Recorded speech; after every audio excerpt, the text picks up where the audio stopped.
Hi guys, मैं हूं Kritika Aditya. So finally एक एक करके कैसी मालिनी के सारे राजों पे से पर्दा उठा रहा है। अब ये राज पे से जब पर्दा उठता है तो क्या वाकई में आदित्य मानता है इस चीज को कि मालिनी ने वाकई में सारा काम किया है, या फिर मालिनी इस सभी चीजों को एक नए दिशा में मोड़ देती है। ड्रामा कहाँ जाकर खत्म होगा, क्योंकि ये जो ड्रामा है बहुत ज्यादा आगे तक आपको दिखाया जाने वाला है। तो मालिनी का एक्सपोज होने का ड्रामा कब खत्म होगा, आदित्य और इमली की रियल लाइफ कब शुरू होगी, और सबसे बड़ी बात तो ये कि मालिनी वाकई में घर से बाहर निकलेगी, उसे सजा होगी या फिर नहीं होगी, ये सारी चीजें यहाँ पर सिर्फ एक टूल की तरह है जिसका कोई सेंस नहीं निकलने वाला, या फिर निकलेगा सेंस। इस सभी चीजों की जानकारी मैं आपको दूंगी आज की इस वीडियो में। अगर आपने अभी तक चैनल को सब्सक्राइब नहीं किया, फटाफट से जाकर चैनल को सब्सक्राइब कर दीजिए। फिलहाल के लिए बिना किसी देरी के शुरू करते हैं आज की वीडियो। आप देखोगे कि देसाई यहाँ पर कटघरे में आदित्य को बुलाता है, आदित्य से पूछता है कि तुम्हारे और मालिनी के बीच में रिश्ता क्या है। आदित्य यहाँ पर जब दोस्ती का रिश्ता बताता है तो यहाँ देसाई सारी चीजें आदित्य के ऊपर डाल देता है और उसे कैरेक्टर लेस होने का सर्टिफिकेट दे देता है। सभी कोर्ट में उसकी भयंकर वाली बेइज्जती करता है। यहाँ पर सभी के सामने आदित्य की बेइज्जती उसे कहता है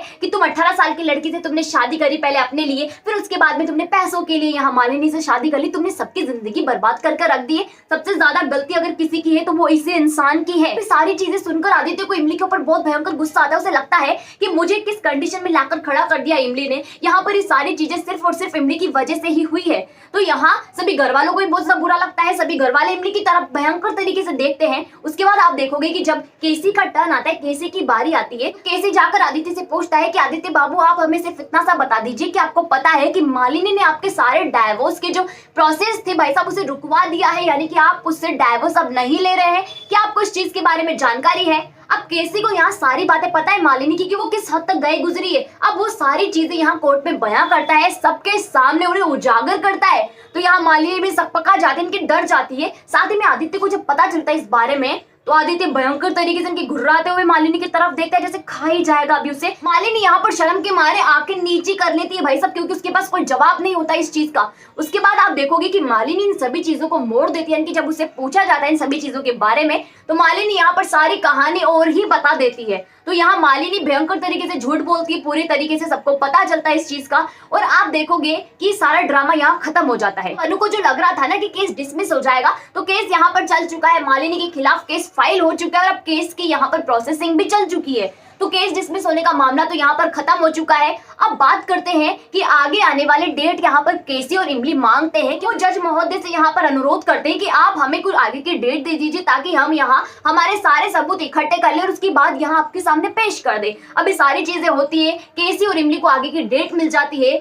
लगभग यहाँ पर जीत दोनों ही पक्षों की होती है, यानी कि दोनों ही पक्ष एक दूसरे पर हावी होते हैं। ये सारा माजरा यहाँ कोर्ट का खत्म हो जाता है। उसके बाद आप देखोगे कि अनु और मालिनी भयंकर तरीके से डर जाती हैं सारी चीजों के मामले में, क्योंकि देसाई भी उनसे कह देता है कि ये लड़की का अगर कोई सबूत लेकर आ गई ना तो उसके बाद मेरा यहाँ पर कोई ठिकाना नहीं रहेगा, यानी कि मैं किसी भी तरीके से आपको प्रोटेक्ट नहीं कर पाऊंगा, फिर आप अपनी बात संभाल लीजिएगा। सारी बातें जब देसाई के मुंह से मालिनी सुनती है तो भाई सब पहले से एक तो डरी हुई है, ऊपर से यहाँ आग भी देसाई ने लगा दी है, तो सारी चीजें उसे और ज्यादा डरा देती है और अपनी माँ से पूछती है कि अब हम क्या करेंगे। उसकी माँ कहती है कि बस तुम पूरी तरीके से झूठ पर कायम रहो, यानी कि तुम सच बताओ ही मत, जो बात में होगा वो हम देख लेंगे। उसके बाद आप देखोगे कि इमली धीरे धीरे करके सारे सबूत इकट्ठे कर लेती है, मालिनी का नकाब यहाँ पर धारण कर लेती है, मालिनी के जैसे कपड़े पहन लेती है, और क्या कुछ होता है, किस तरीके से यहाँ सबूत जुटाएगी, तो उन सभी चीजों की जानकारी मैं आपको अपने कल की वीडियो में बता चुकी हूँ। अगर आपने वीडियो नहीं देखी आप फटाफट से जाइए वीडियो देख लीजिएगा। इमली सारे सबूत ले आती है और मालिनी और अनु को इस बात का पता चल जाता है।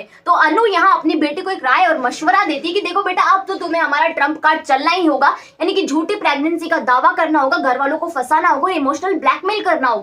पूरी तरीके से वो त्रिपाठी घर वालों को ब्लैकमेल कर देती, कहती है कि मैं प्रेग्नेंट हूँ। सारा ड्रामा यहाँ पर वो करेगी, और त्रिपाठी घर वालों को तो भाई साहब आप बहुत अच्छे तरीके से जानते हो किस तरीके से मालिनी पर विश्वास कर लेंगे, और साथ ही में आदित्य को भी पागल बना देते हैं कि तुम भी इसकी बात मान लो, तुम भी इस पर भरोसा करो, वाकई में तुम्हारे बच्चे की माँ बनने वाली है। और ये सारी जो इनोसेंस वाली बातें है ना यहाँ पर होती है। उसके बाद आप देखोगे कि आदित्य भी यहाँ मान देता है, क्योंकि डॉक्टर को पैसों में खरीदना कितना आसान है अनु के लिए, ये तो आप अच्छी तरीके से जानते हो।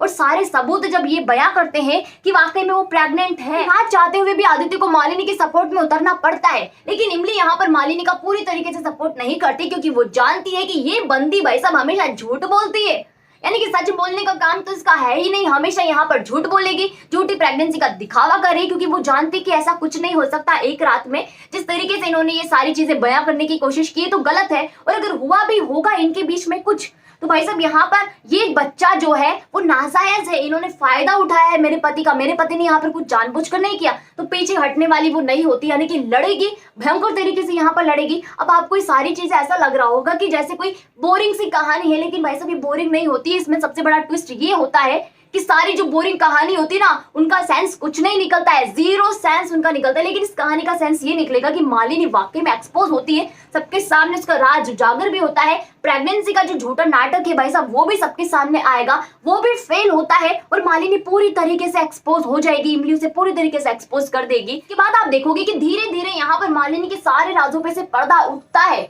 यानी कि अभी तक तो सिर्फ प्रेगनेंसी वाला और आदित्य के साथ जो कुछ भी किया उसका ड्रामा यहाँ पर सामने आया है, लेकिन सत्यकाम को फोन किसने किया था और आदित्य को मरवाने के पीछे किसका हाथ है, जब ये सारी चीजें भी मालिनी के सामने आती तो सभी घर वाले फिर उसे भयंकर तरीके से नफरत करते हैं। वो त्रिपाठी जो अभी मालिनी के पीछे पीछे आगे आगे घूम रहे हैं भाई साहब, वो मालिनी को धक्के मारकर घर से बाहर निकालेंगे और इमली को बाकायदा घर की बहू मान लेंगे। तो सारी चीजें आपको दिखाई जाएंगी। उसी के साथ मैंने आपको आगे आने वाले अपकमिंग ट्विस्ट की जानकारी भी दे दी है। तो अगर आपको वीडियो अच्छी लगी हो तो वीडियो को लाइक कीजिएगा, शेयर कीजिएगा, कमेंट करके मुझे ये बताइएगा कि आप चाहते हो ना कि इमली की जीत हो या फिर यहाँ पर मालिनी जीत जाए। आप क्या चाहते हो, किसके साथ हो आप, ये चीज मुझे कमेंट सेक्शन में कमेंट करके जरूर बताओ। जिन लोगों ने अभी तक चैनल को सब्सक्राइब नहीं किया फटाफट से जाइए चैनल को सब्सक्राइब कर दीजिए, वहीं पास में नोटिफिकेशन के बेल आइकन का बटन है उसे भी प्रेस कर दीजिएगा ताकि जब भी हमारी वीडियो है सबसे पहले आप तक पहुंचे बिना किसी रुकावट के।